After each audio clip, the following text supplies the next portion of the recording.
नमस्कार, मैं हूँ विकास टेकरे और स्वागत करता हूँ आप सभी का द हिस्ट्री यूट्यूब चैनल में। आप में से बहुत सारे लोग एक्टर प्रकाश राज को जानते होंगे, लेकिन कुछ नहीं जानते होंगे तो उन्हें बता दूं, अगर आपने दबंग 2 देखी है तो उनके जो विलन थे वो प्रकाश राज थे। शायद जो सलमान खान की वांटेड थी उसमें भी प्रकाश राज विलन थे। और जो केजीएफ चैप्टर 1 और चैप्टर 2 है उसमें जो कहानी सुनाता है जो व्यक्ति, वो प्रकाश राज कैरेक्टर उस कैरेक्टर को प्ले करते हैं। तो यहाँ पर इनकी जो सबसे मास्टरपीस मूवी है उसके बारे में मैं आपको बताने वाला हूँ, क्योंकि आपने इन्हें किसी फिल्म में छोटे से रोल या फिर विलन के रोल में या फिर किसी के पापा चाचा इस तरह के रोल में देखा होगा, लेकिन इनकी पूरी फिल्म आप अगर देखना चाहते हैं तो वो मैं आपके लिए लेकर आया हूँ। वो भी ऐसी फिल्म जो कह सकते हैं कि इनके करियर की सबसे one of the best movie है। और इस फिल्म के बारे में आप ये भी कह सकते हैं कि एक मास्टरपीस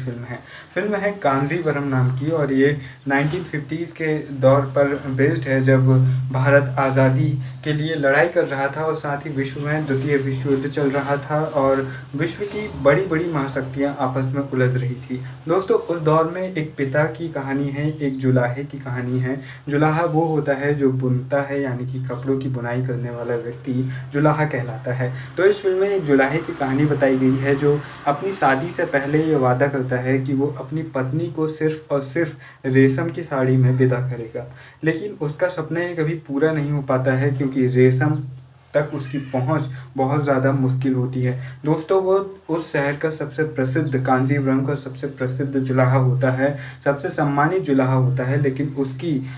हालत, उसकी आर्थिक स्थिति आज की किसी भिखारी से भी बहुत ज़्यादा दयनीय होती है, क्योंकि उस समय का शोषण ही इतना ज़्यादा था कि आपकी योग्यता, आपकी कुशलता कोई मायने नहीं रखती आपकी आर्थिक स्थिति के सामने। अगर आप किसी को लूट सकते हैं तो आप आर्थिक रूप से सक्षम हैं, अगर आप किसी को लूट नहीं सकते तो फिर आपके अंदर कितने ही टैलेंट हो, आप कितने ही योग्य हो, आप आर्थिक रूप से सक्षम नहीं हो सकते। तो यहाँ पर जो जुलाहा होता है वो अपनी पत्नी को साड़ी नहीं दे पाता है, क्योंकि सब कोई जानता है कि रेशम तक पहुँच सिर्फ जमींदार की होती है। और जो जुलाहे कपड़े बुनने के लिए जमींदार के यहाँ जाते हैं, जाते समय भी और आते समय भी बाकायदा चेकिंग होती है, और अगर किसी के पास में इतना सा भी रेशम निकल जाता है तो उसकी मार मार के हत्या कर दी जाती है। तो ये बहुत ही ज़्यादा सीरियस कंडीशन में रहता है। फिर जब उसकी बेटी होती है तो वो अपनी बेटी से भी यही प्रॉमिस कर देता है, जब ये कहा जाता है कि आप अपनी बेटी को बड़े होकर क्या, जब आपकी बेटी बड़ी हो जाएगी तो आप उसे क्या गिफ्ट दोगे, उसके कान में कहो। तो कह देता है कि मैं, तुम्हारी शादी जब होगी तो मैं तुम्हें रेशम की साड़ी पहनाकर विदा करूँगा।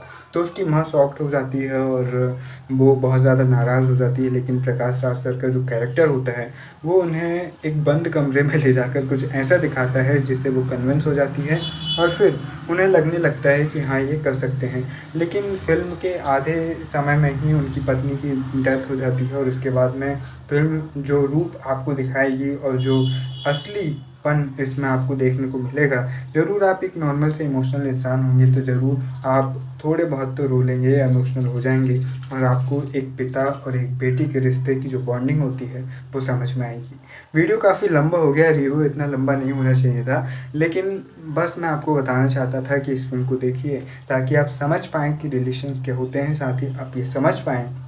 कि एक दौर हमारे पास ऐसा था जब हम पाई के लिए मोहताज थे। आज से कुछ 100-200 साल पहले जब अंग्रेज़ नहीं आए थे, जब मुग़ल नहीं आए थे, जब कुछ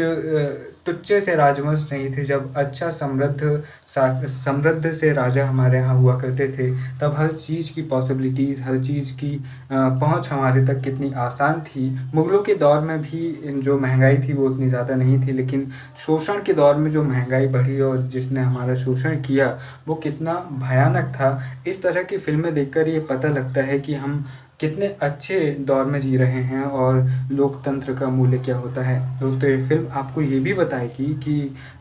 एक पिता और एक बेटी का रिश्ता क्या होता है, जो सिर्फ़ एक पिता और एक बेटी ही समझ सकते हैं। इस फ़िल्म में आपको कम्युनिज़्म का भी थोड़ा-सा प्रभाव दिखेगा, लेकिन आपको उससे कोई लेना-देना नहीं है, क्योंकि इस फ़िल्म का एक ही उद्देश्य आपको समझना है, एक रिश्ते की सुगबुगाहट, और जिसे आपको समझना है। फिर मिलेंगे अपने किसी और वीडियो में, तब तक के लिए नमस्कार, जय हिंद।